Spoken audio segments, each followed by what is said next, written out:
You are listening to one of the stories from The Adventures of Sherlock Holmes by Arthur Conan Doyle, The Red-Headed League. I had called upon my friend, Mr. Sherlock Holmes, one day in the autumn of last year and found him in deep conversation with a very stout, florid-faced, elderly gentleman with fiery red hair. With an apology for my intrusion, I was about to withdraw when Holmes pulled me abruptly into the room and closed the door behind me. "You could not possibly have come at a better time, my dear Watson," he said cordially. "I was afraid that you were engaged." "So I am. Very much so. Then I can wait in the next room." "Not at all. This gentleman, Mr. Wilson, has been my partner and helper in many of my most successful cases, and I have no doubt that he will be of the utmost use to me in yours also." The stout gentleman half rose from his chair and gave a bob of greeting, with a quick little questioning glance from his small, fat, encircled eyes. "Try the settee," said Holmes, relapsing into his armchair and putting his fingertips together, as was his custom when in judicial moods. "I know, my dear Watson, that you share my love of all that is bizarre and outside the conventions and humdrum routine of everyday life. You have shown your relish for it by the enthusiasm which has prompted you to chronicle, and, if you will excuse my saying so, somewhat to embellish so many of my own little adventures. Your cases have indeed been of the greatest interest to me," I observed. "You will remember that I remarked the other day, just before we went into the very simple problem presented by Miss Mary Sutherland, that for strange effects and extraordinary combinations we must go to life itself, which is always far more daring than any effort of the imagination, a proposition which I took the liberty of doubting." "You did, doctor, but nonetheless you must come round to my view, for otherwise I shall keep on piling fact upon fact on you until your reason breaks down under them and acknowledges me to be right. Now, Mr. Jabez Wilson here has been good enough to call upon me this morning, and to begin a narrative which promises to be one of the most singular which I have listened to for some time. You have heard me remark that the strangest and most unique things are very often connected not with the larger but with the smaller crimes, and occasionally, indeed, where there is room for doubt whether any positive crime has been committed. As far as I have heard, it is impossible for me to say whether the present case is an instance of crime or not, but the course of events is certainly among the most singular that I have ever listened to. Perhaps, Mr. Wilson, you would have the great kindness to recommence your narrative. I ask you not merely because my friend Dr. Watson has not heard the opening part, but also because the peculiar nature of the story makes me anxious to have every possible detail from your lips. As a rule, when I have heard some slight indication of the course of events, I am able to guide myself by the thousands of other similar cases which occur to my memory. In the present instance, I am forced to admit that the facts are, to the best of my belief, unique." The portly client puffed out his chest with an appearance of some little pride and pulled a dirty and wrinkled newspaper from the inside pocket of his greatcoat.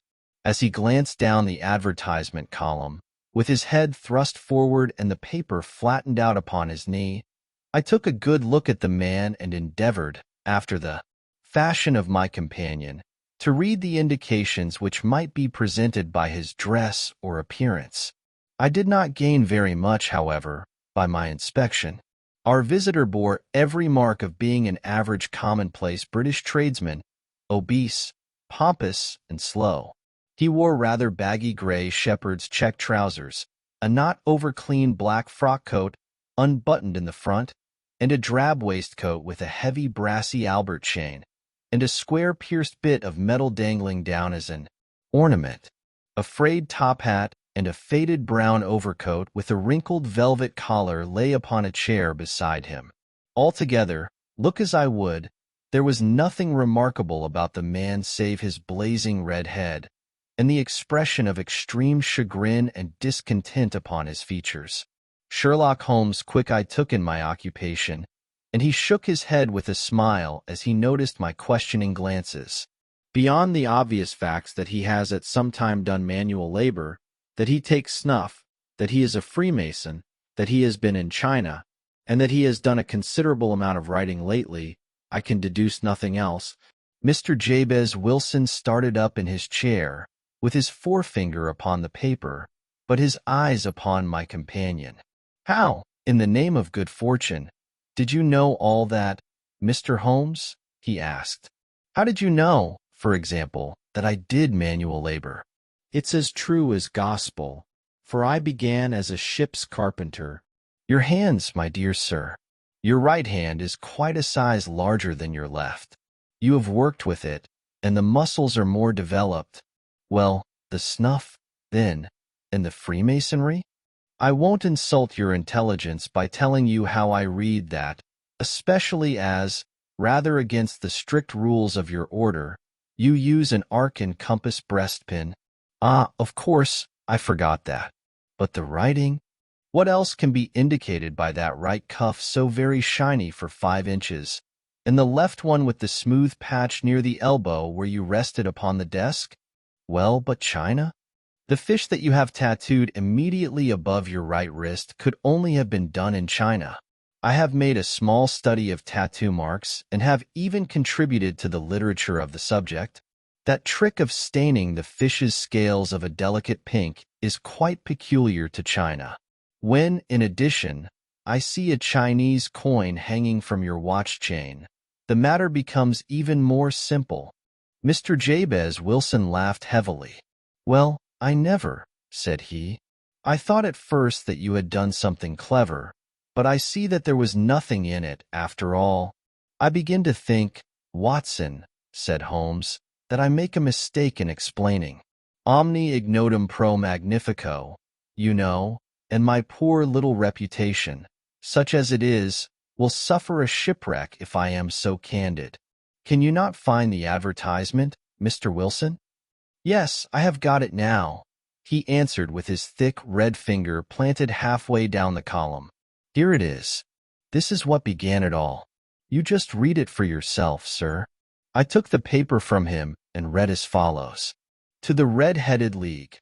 On account of the bequest of the late Ezekiah Hopkins of Lebanon, Pennsylvania, USA, there is now another vacancy open which entitles a member of the League to a salary of £4 a week for purely nominal services.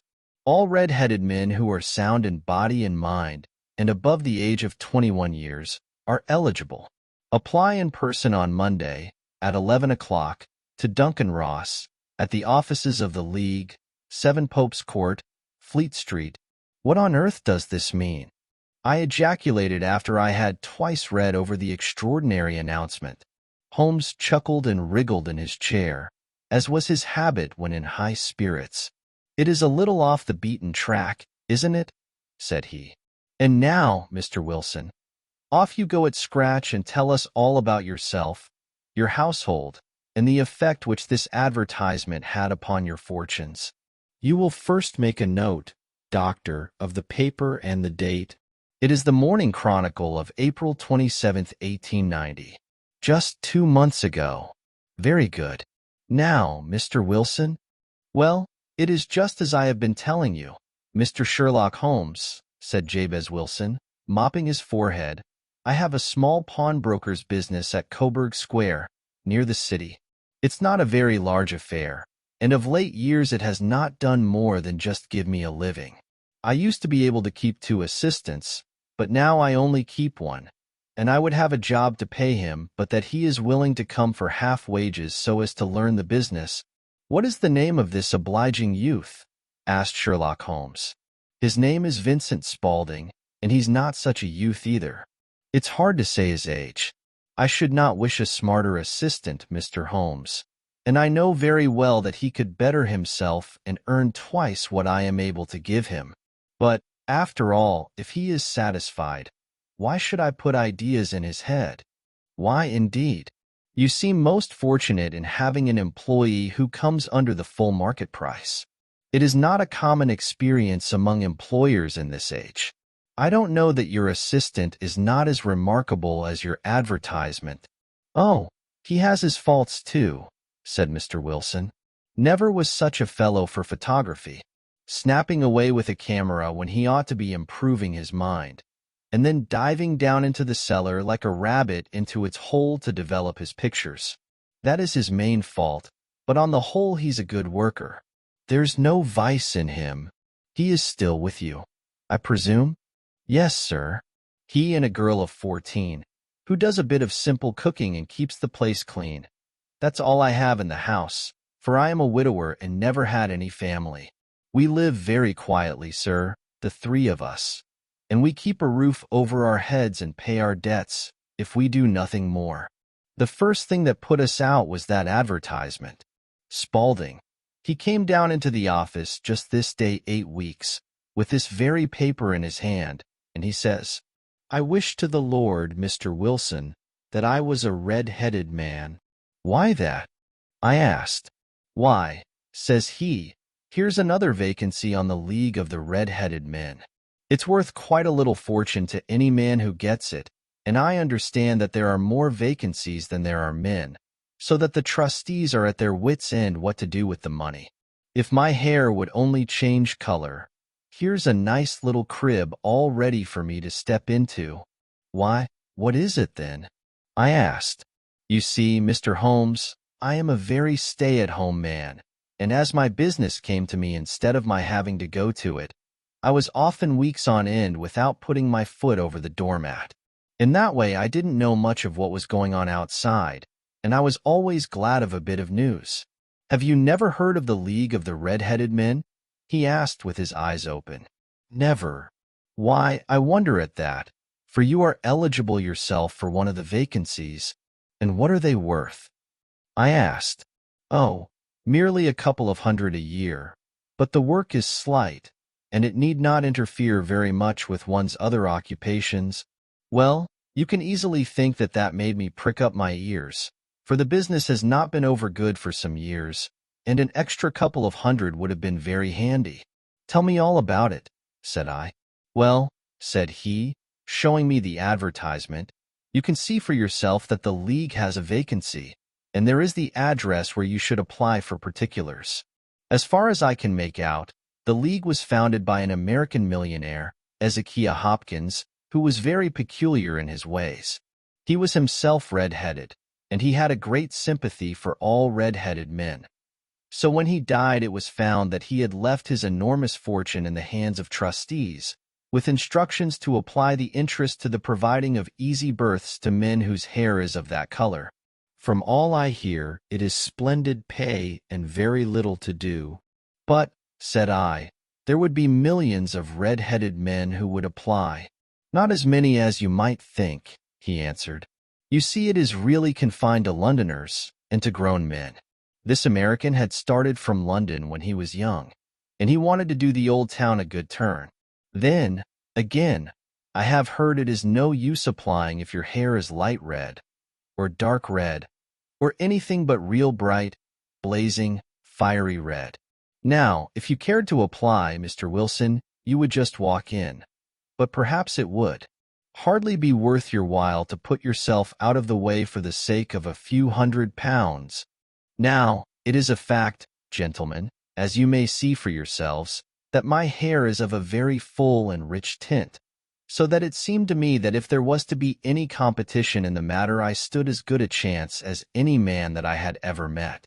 Vincent Spaulding seemed to know so much about it that I thought he might prove useful, so I just ordered him to put up the shutters for the day and to come right away with me. He was very willing to have a holiday, so we shut the business up and started off for the address that was given us in the advertisement. I never hoped to see such a sight as that again, Mr. Holmes. From north, south, east, and west, every man who had a shade of red in his hair had tramped into the city to answer the advertisement. Fleet Street was choked with red-headed folk, and Pope's Court looked like a coster's orange barrow. I should not have thought there were so many in the whole country as were brought together by that single advertisement. Every shade of color they were: straw, lemon, orange, brick, Irish setter, liver, clay. But, as Spaulding said, there were not many who had the real vivid flame-colored tint.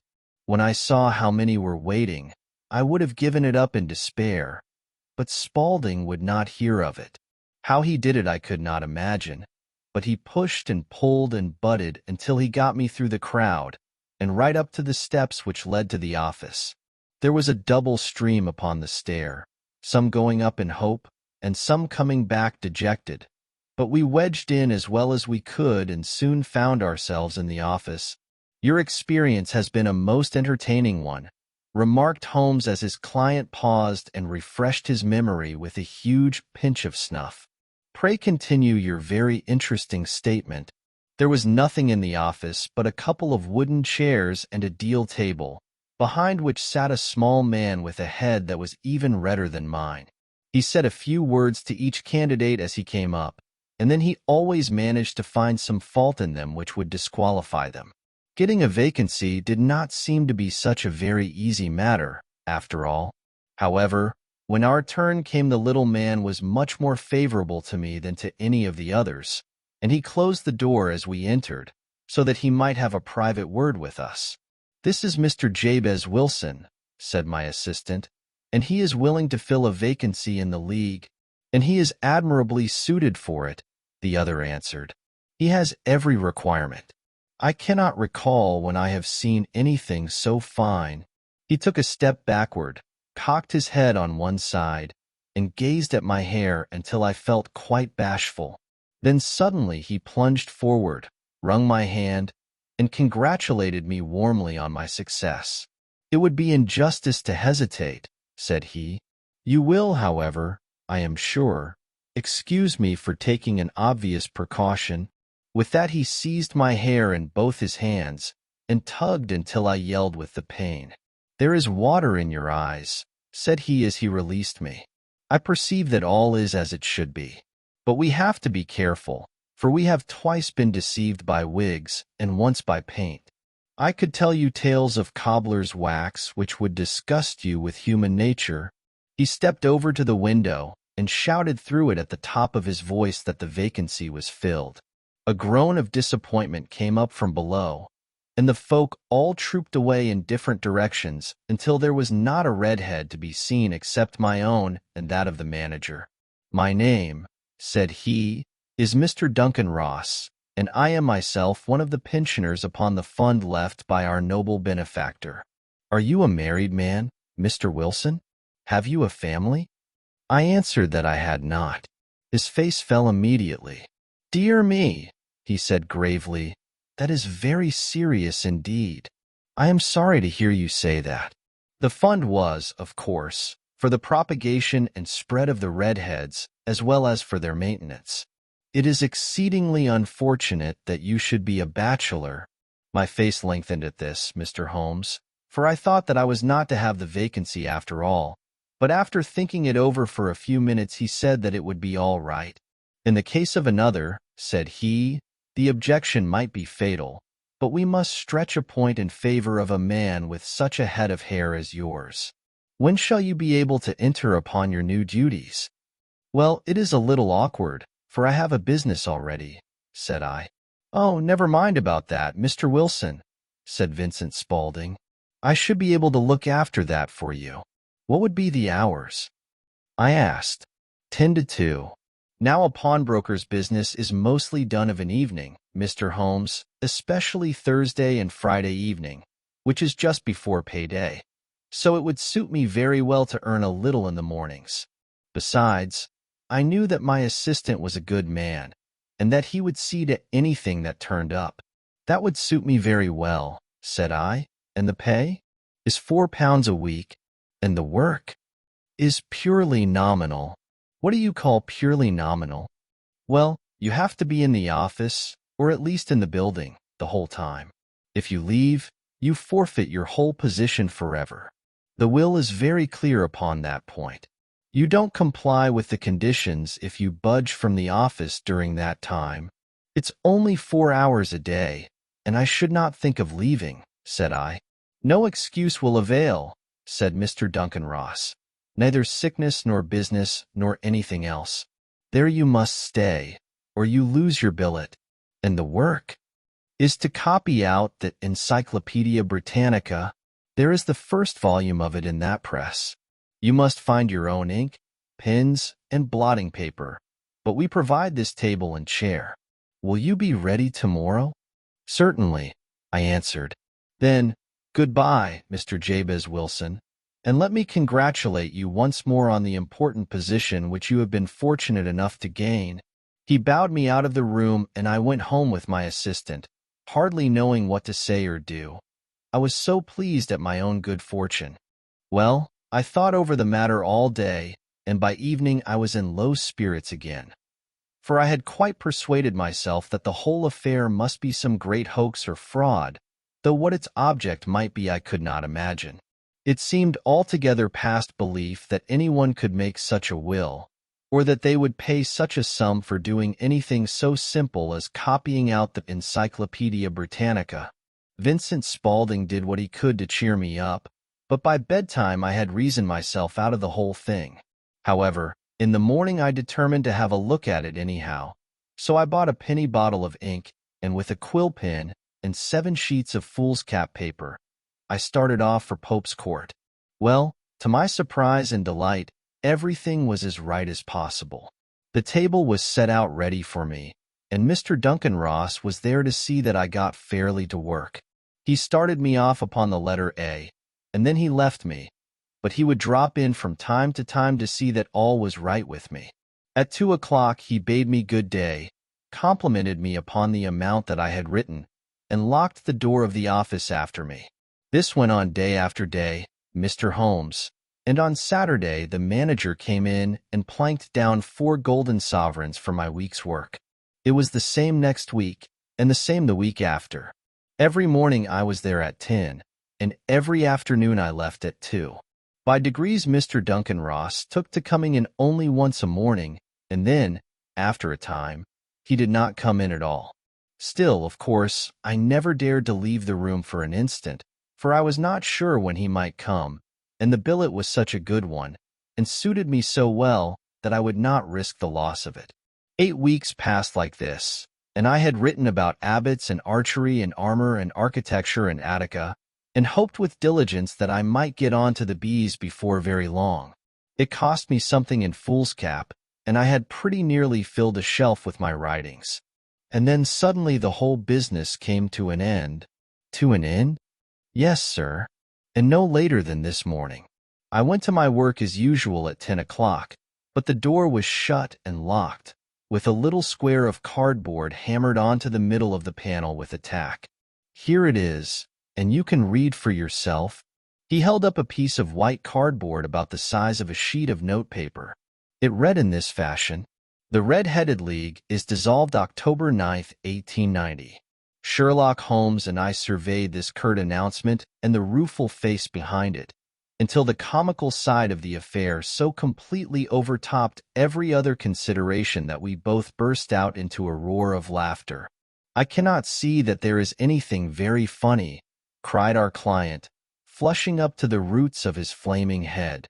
"If you can do nothing better than laugh at me, I can go elsewhere." "No, no," cried Holmes, shoving him back into the chair from which he had half risen. "I really wouldn't miss your case for the world. It is most refreshingly unusual. But there is, if you will excuse my saying so, something just a little funny about it. Pray, what steps did you take when you found the card upon the door?" "I was staggered, sir. I did not know what to do. Then I called the offices round, but none of them seemed to know anything about it. Finally, I went to the landlord, who was an accountant living on the ground floor, and I asked him if he could tell me what had become of the Red-Headed League. He said that he had never heard of any such a body. Then I asked him who Mr. Duncan Ross was. He answered that the name was new to him. "Well," said I, "the gentleman at number 4. "What, the red-headed man?" "Yes." "Oh," said he, "his name was William Morris. He was a solicitor, and was using my room as a temporary convenience until his new premises were ready. He moved out yesterday. Where could I find him?" "Oh, at his new office. He did tell me about the address." "Yes, 17 King Edward Street, near St. Paul's." I started off, Mr. Holmes, But when I got to that address, it was a manufacturer of artificial kneecaps, and no one in it had ever heard of either Mr. William Morris or Mr. Duncan Ross. And what did you do then? Asked Holmes. I went home to Saxe-Coburg Square, and I took the advice of my assistant. But he could not help me in any way. He could only say that if I waited I should hear by post. But that was not quite good enough, Mr. Holmes. I did not wish to lose such a place without a struggle. So, as I had heard that you were good enough to give advice to poor folk who were in need of it, I came right away to you. And you did very wisely, said Holmes. Your case is an exceedingly remarkable one, and I shall be happy to look into it. From what you have told me, I think that it is possible that graver issues hang from it than might at first sight appear. Grave enough, said Mr. Jabez Wilson. Why, I have lost £4 a week. As far as you are personally concerned, remarked Holmes, I do not see that you have any grievance against this extraordinary league. On the contrary, you are, as I understand, richer by some £30, to say nothing of the minute knowledge which you have gained on every subject which comes under the letter A. You have lost nothing. By them? No, sir. But I want to find out about them, and who they are, and what their object was in playing this prank. If it was a prank upon me, it was a pretty expensive joke for them, for it cost them £32. We shall endeavor to clear up these points for you. And first, one or two questions, Mr. Wilson. This assistant of yours who first called your attention to the advertisement, how long had he been with you? About a month, then. How did he come? In answer to an advertisement. Was he the only applicant? No, I had a dozen. Why did you pick him? Because he was handy and would come cheap. At half wages, in fact. Yes. What is he like, this Vincent Spaulding? Small, stout-built, very quick in his ways, no hair on his face, though he's not short of 30. Has a white splash of acid upon his forehead.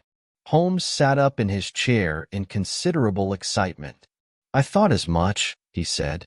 Have you ever observed that his ears are pierced for earrings? Yes, sir. He told me that a gypsy had done it for him when he was a lad. Hum, said Holmes, sinking back in deep thought. He is still with you? Oh, yes, sir. I have only just left him. And has your business been attended to in your absence? Nothing to complain about, sir. There's never very much to do in the morning. That will do, Mr. Wilson. I shall be happy to give you an opinion upon the subject in the course of a day or two. Today is Saturday, and I hope that by Monday we may come to a conclusion. Well, Watson, said Holmes when our visitor had left us, what do you make of it all? I make nothing of it, I answered frankly.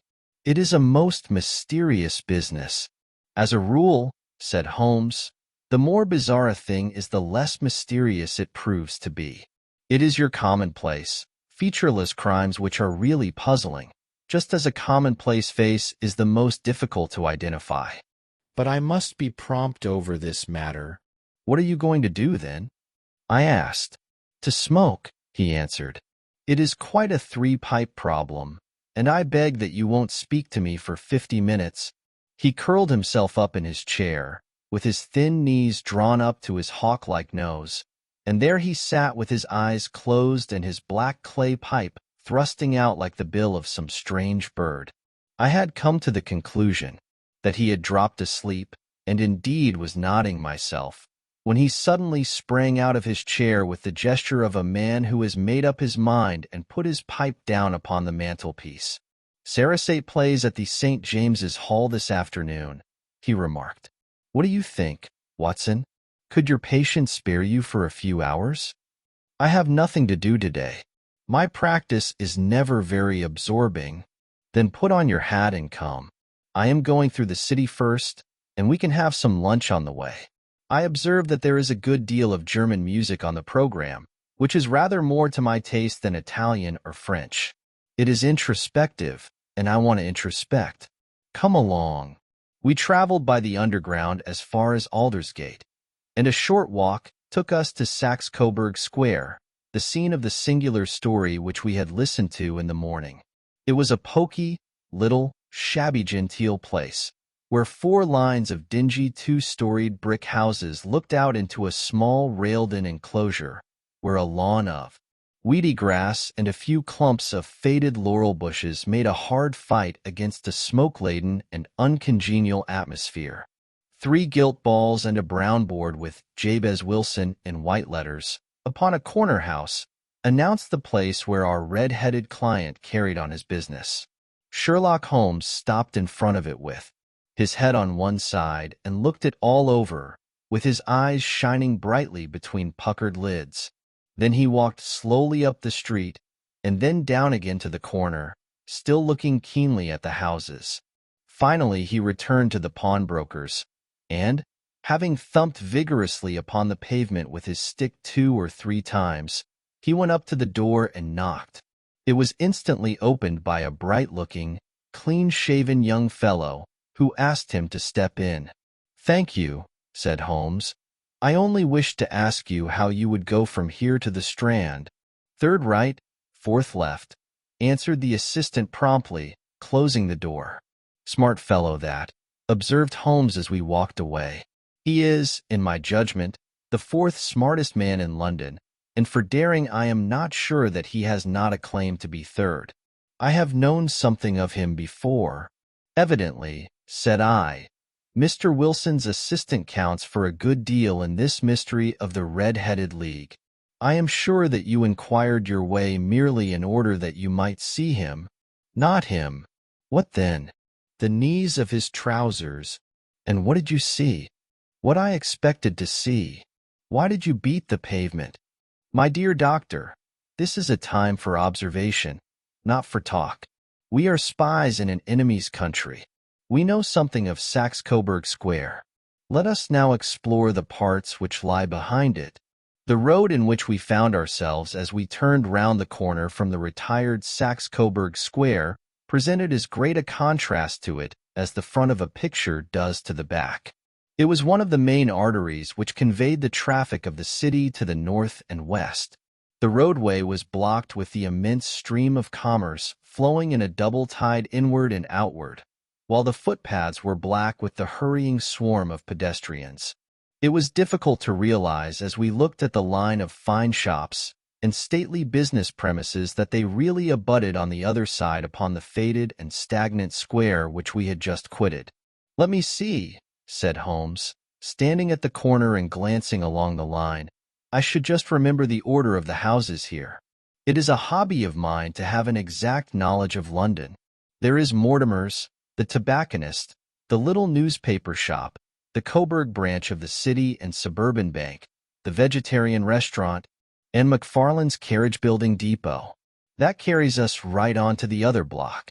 And now, doctor, we've done our work, so it's time we had some play. A sandwich and a cup of coffee, and then off to Violin Land, where all is sweetness and delicacy and harmony, and there are no red-headed clients to vex us with their conundrums." My friend was an enthusiastic musician, being himself not only a very capable performer, but a composer of no ordinary merit.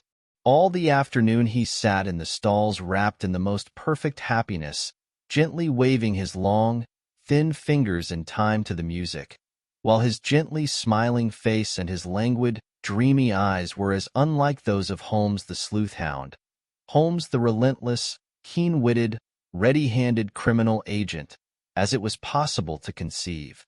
In his singular character the dual nature alternately asserted itself, and his extreme exactness and astuteness represented, as I have often thought, the reaction against the poetic and contemplative mood which occasionally predominated in him.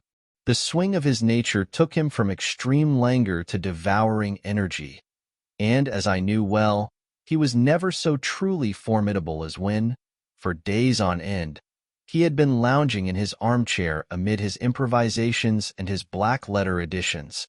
Then it was that the lust of the chase would suddenly come upon him, and that his brilliant reasoning power would rise to the level of intuition, until those who were unacquainted with his methods would look askance at him as on a man whose knowledge was not that of other mortals.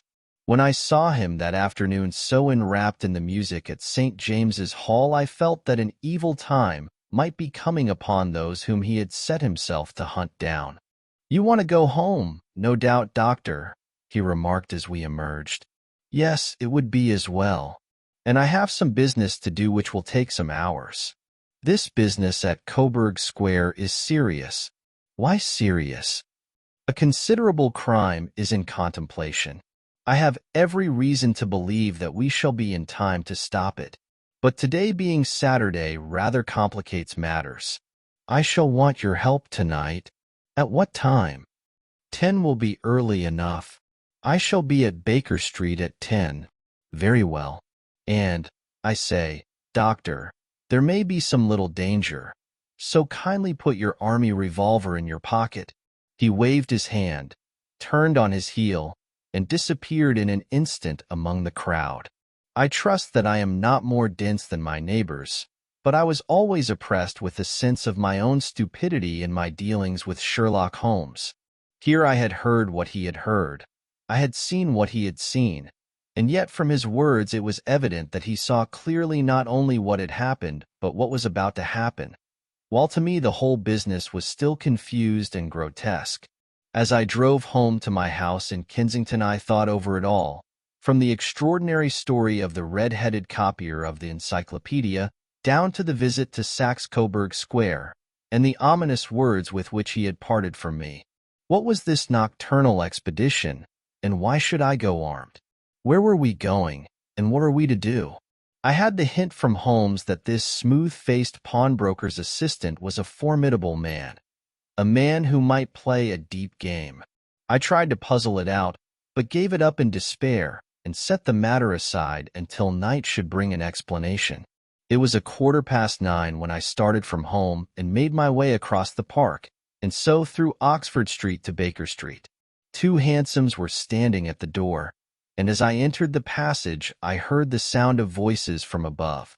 On entering his room, I found Holmes in animated conversation with 2 men, one of whom I recognized as Peter Jones, the official police agent, while the other was a long, thin, sad-faced man, with a very shiny hat and oppressively respectable frock coat. "Huh, our party is complete," said Holmes, buttoning up his pea-jacket and taking his heavy hunting crop from the rack. "Watson, I think you know Mr. Jones, of Scotland Yard? Let me introduce you to Mr. Merryweather, who is to be our companion in tonight's adventure. We're hunting in couples again, Doctor. You see," said Jones in his consequential way, "our friend here is a wonderful man for starting a chase. All he wants is an old dog to help him to do the running down. I hope a wild goose may not prove to be the end of our chase," observed Mr. Merryweather gloomily. "You may place considerable confidence in Mr. Holmes, sir," said the police agent loftily. "He has his own little methods, which are, if he won't mind my saying so, just a little too theoretical and fantastic, but he has the makings of a detective in him. It is not too much to say that once or twice, as in that business of the Sholto murder and the Agra treasure, he has been more nearly correct than the official force." "Oh, if you say so, Mr. Jones, it is all right," said the stranger with deference. "Still, I confess that I miss my rubber. It is the first Saturday night for 27 years that I have not had my rubber." "I think you will find," said Sherlock Holmes, "that you will play for a higher stake tonight than you have ever done yet, and that the play will be more exciting. For you, Mr. Merryweather, the stake will be some £30,000, and for you, Jones, it will be the man upon whom you wish to lay your hands, John Clay, the murderer, thief, smasher, and forger. He's a young man, Mr. Merryweather, but he is at the head of his profession, and I would rather have my bracelets on him than on any criminal in London. He's a remarkable man, is young. John Clay. His grandfather was a royal duke, and he himself has been to Eton and Oxford. His brain is as cunning as his fingers, and though we meet signs of him at every turn, We never know where to find the man himself. He'll crack a crib in Scotland one week and be raising money to build an orphanage in Cornwall the next. I've been on his track for years and have never set eyes on him yet. I hope that I may have the pleasure of introducing you tonight. I've had one or two little turns also with Mr. John Clay, and I agree with you that he is at the head of his profession. It is past 10, however, and a quiet time that we started. If you two will take the first hansom, Watson and I will follow in the second. Sherlock Holmes was not very communicative during the long drive and lay back in the cab, humming the tunes which he had heard in the afternoon. We rattled through an endless labyrinth of gaslit streets until we emerged into Farrington Street. "We are close there now," my friend remarked. "This fellow Merryweather is a bank director and personally interested in the matter. I thought it as well to have Jones with us also. He is not a bad fellow, though an absolute imbecile in his profession. He has one positive virtue. He is as brave as a bulldog and as tenacious as a lobster if he gets his claws upon anyone. Here we are, and they are waiting for us." We had reached the same crowded thoroughfare in which we had found ourselves in the morning. Our cabs were dismissed, and, following the guidance of Mr. Merryweather, we passed down a narrow passage and through a side door, which he opened for us. Within there was a small corridor, which ended in a very massive iron gate. This also was opened, and led down a flight of winding stone steps, which terminated at another formidable gate. Mr. Merryweather stopped to light a lantern, and then conducted us down a dark, earth-smelling passage, and so, after opening a third door, into a huge vault or cellar, which was piled all round with crates and massive boxes. "You are not very vulnerable from above," Holmes remarked as he held up the lantern and gazed at him. "Nor from below," said Mr. Merryweather, striking his stick upon the flags which lined the floor. "Why, dear me, it sounds quite hollow," he remarked, looking up in surprise. "I must really ask you to be a little more quiet," said Holmes severely. "You have already imperiled the whole success of our expedition. Might I beg that you would have the goodness to sit down upon one of those boxes, and not to interfere?" The solemn Mr. Merryweather perched himself upon a crate, with a very injured expression upon his face, while Holmes fell upon his knees upon the floor and, with the lantern and a magnifying lens, began to examine minutely the cracks between the stones. A few seconds sufficed to satisfy him, for he sprang to his feet again and put his glass in his pocket. "We have at least an hour before us," he remarked, "for they can hardly take any steps until the good pawnbroker is safely in bed. Then they will not lose a minute, for the sooner they do their work the longer time they will have for their escape. We are at present, Doctor, as no doubt you have divined, in the cellar of the city branch of one of the principal London banks. Mr. Merryweather is the chairman of directors, and he will explain to you that there are reasons why the more daring criminals of London should take a considerable interest in this cellar at present. "It is our French gold," whispered the director. "We have had several warnings that an attempt might be made upon it." "Your French gold?" "Yes. We had occasion some months ago to strengthen our resources and borrowed for that purpose 30,000 Napoleons from the Bank of France. It has become known that we have never had occasion to unpack the money, and that it is still lying in our cellar. The crate upon which I sit contains 2,000 Napoleons packed between layers of lead foil. Our reserve of bullion is much larger at present than is usually kept in a single branch office, and the directors have had misgivings upon the subject, which were very well justified," observed Holmes. "And now it is time that we arranged our little plans. I expect that within an hour matters will come to a head. In the meantime, Mr. Merryweather, we must put the screen over that dark lantern and sit in the dark?" "I am afraid so. I had brought a pack of cards in my pocket, and I thought that, as we were a party carry, you might have your rubber after all. But I see that the enemy's preparations have gone so far that we cannot risk the presence of a light. And, first of all, we must choose our positions.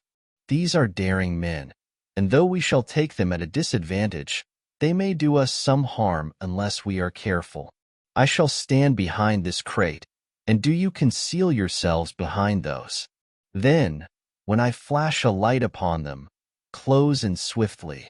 If they fire, Watson, have no compunction about shooting them down. I placed my revolver, cocked, upon the top of the wooden case behind which I crouched.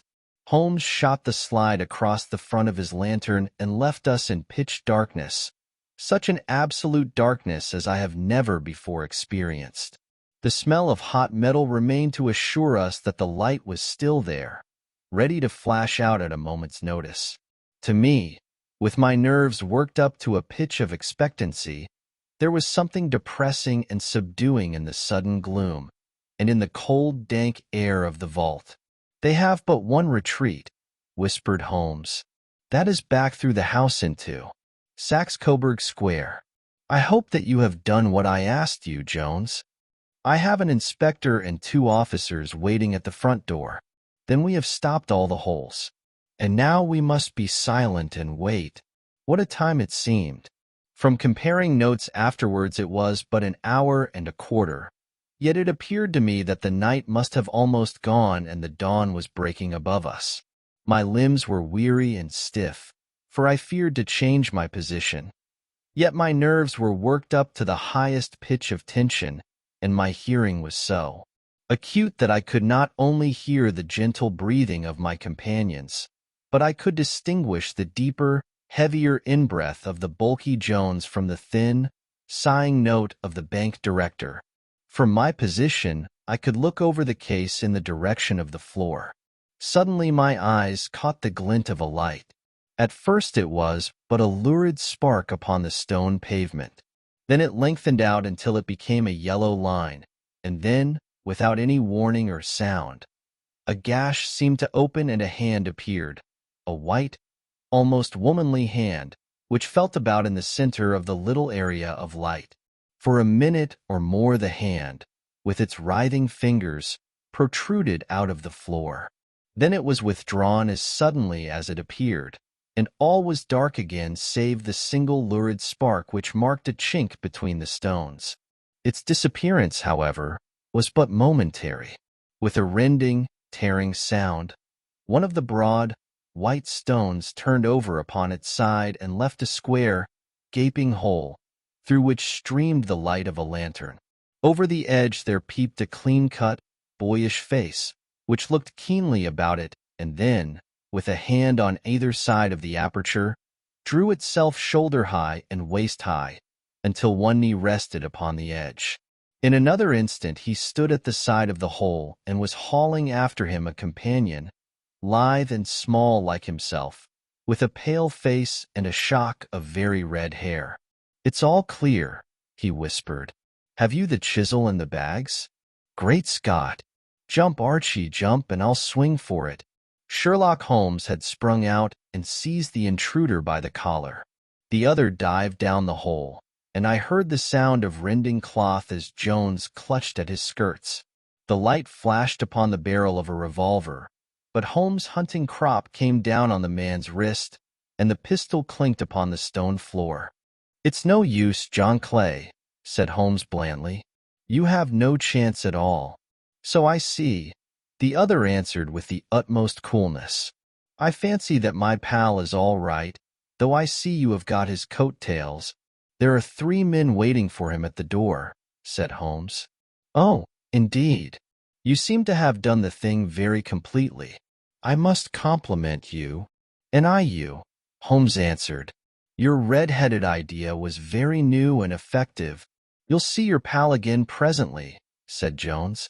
"He's quicker at climbing down holes than I am. Just hold out while I fix the derbies."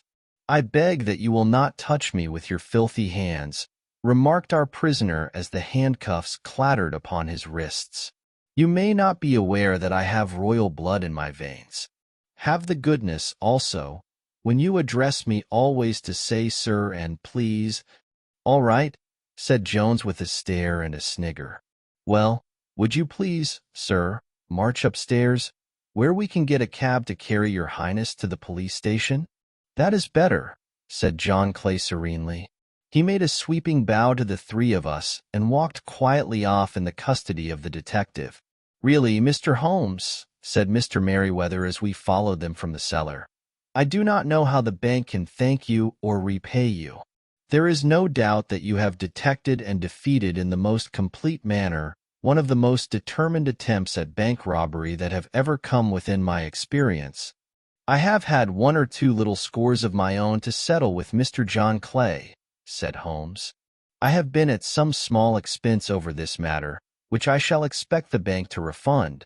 But beyond that I am amply repaid by having had an experience, which is in many ways unique, and by hearing the very remarkable narrative of the Red-Headed League. You see, Watson," he explained in the early hours of the morning as we sat over a glass of whiskey and soda in Baker Street, "it was perfectly obvious from the first that the only possible object of this rather fantastic business of the advertisement of the League and the copying of the encyclopedia must be to get this not overbright pawnbroker out of the way for a number of hours every day. It was a curious way of managing it, but, really, it would be difficult to suggest a better one. The method was no doubt suggested to Clay's ingenious mind by the color of his accomplice's hair. The £4 a week was a lure which must draw him, and what was it to them, who were playing for thousands? They put in the advertisement, "One rogue has the temporary office, the other rogue incites the man to apply for it," and together they managed to secure his absence every morning in the week. From the time that I heard of the assistant having come for half wages, it was obvious to me that he had some strong motive for securing the situation. But how could you guess what the motive was? Had there been women in the house, I should have suspected a mere vulgar intrigue. That, however, was out of the question. The man's business was a small one, and there was nothing in his house which could account for such elaborate preparations and such an expenditure as they were at. It must, then, be something out of the house. What could it be? I thought of the assistant's fondness for photography and his trick of vanishing into the cellar. The cellar. There was the end of this tangled clue. Then I made inquiries as to this mysterious assistant and found that I had to deal with one of the coolest and most daring criminals in London. He was doing something in the cellar, something which took many hours a day for months on end. What could it be? Once more, I could think of nothing save that he was running a tunnel to some other building. So far I had got it when we went to visit the scene of action. I surprised you by beating upon the pavement with my stick. I was ascertaining whether the cellar stretched out in front or behind. It was not in front. Then I rang the bell, and as I hoped, the assistant answered it. We have had some skirmishes, but we had never set eyes upon each other before. I hardly looked at his face. His knees were what I wished to see. You must yourself have remarked how worn, wrinkled, and stained they were. They spoke of those hours of burrowing. The only remaining point was what they were burrowing for. I walked round the corner, saw the City and Suburban Bank abutted on our friend's premises, and felt that I had solved my problem. When you drove home after the concert, I called upon Scotland Yard and upon the chairman of the bank directors, with the result that you have seen. And how could you tell that they would make their attempt tonight? I asked. Well, when they closed their league offices, that was a sign that they cared no longer about Mr. Jabez Wilson's presence. In other words, that they had completed their tunnel. But it was essential that they should use it soon, as it might be discovered, or the bullion might be removed. Saturday would suit them better than any other day, as it would give them 2 days for their escape. For all these reasons I expected them to come tonight. You reasoned it out beautifully, I exclaimed in unfeigned admiration. It is so long a chain, and yet every link rings true. It saved me from ennui, he answered, yawning. Alas, I already feel it closing in upon me. My life is spent in one long effort to escape from the commonplaces of existence. These little problems help me to do so. And you are a benefactor of the race, said I. He shrugged his shoulders. Well, perhaps after all, it is of some little use, he remarked. L'homme c'est rien. L'ouvre c'est tout, as Gustave Flaubert wrote to George Sand. You just listened to The Red-Headed League, a Sherlock Holmes story by Sir Arthur Conan Doyle. Follow the Audio Basket for more stories, audiobooks, book summaries, analysis and much more. Stay tuned and keep reading until then.